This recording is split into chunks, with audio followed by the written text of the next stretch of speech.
It begins with a man in a police interrogation room. "I'll tell you everything," he says, but you have to take a flashback with him to his best friend, Phil, in a bar hitting up some really hot girls. Sarah, Beverly, Linda, Casey, and Chrissy. He has them out to a double date to his friend's house, Dave, each on separate dates. If you haven't caught on by now, Phil's a player. Before we go on, you need to know that Dave is married and covers for Phil by telling his wife Phil brings him over to get your opinion on whether or not he should get married to these girls. But it's actually a lie. He tells his wife. His wife, Annette, uses medication to help her sleep. So in theory, she should be out cold when they get to the real reason for Phil bringing these girls over. So Dave, Phil, and his one-night stand can get a threesome. But neither of the girls nor Phil knows Dave is recording their time together. And he states to the officer that he regrets that decision.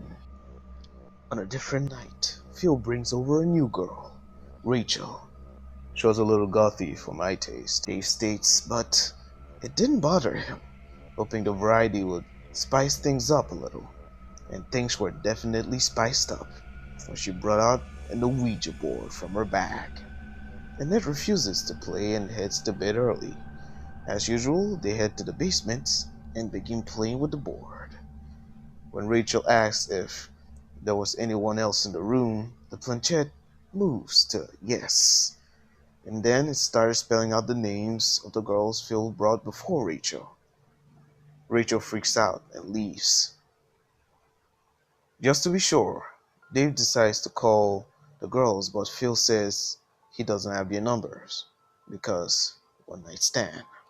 So they decide to search online for one of the girls called Casey, and they were shocked. She had been reported missing for a while. Dave and Phil start to freak out, and then Phil attacks Dave before he calls the cops and almost strangles him to death. But he's stabbed in the neck with a planchette, killing him. Dave tries to hide the body in his backyard before the cops show up, but he's interrupted by his wife, who's supposed to be asleep, out cold. Then she admits to killing the 5 girls that came before. After watching the recordings from Dave's hidden camera, she'll track them down, killing them and bringing their bodies back home, burying them in the backyard. Dave moved towards her, seemingly to harm her in some way, but she slips on the planchette and cracks her head over the table's edge, dying instantly. And like clockwork, the cops show up. Seconds later, arresting him, but while they were hauling him away, he saw them over his wife's body, the missing girls, grinning with their throats slit. And we return to the present as he finishes the story. The officer says there's nothing she can do for him as the planchette moves over to the words, "Goodbye." On the way to his execution, one of the girl's father asks him if the bastard has any last words. When he sees behind him the spirits of the girls again, but now their forms twisted as they left hell to tell him goodbye. While they show him the heads of his wife and friend, he screams, "No! No! No!"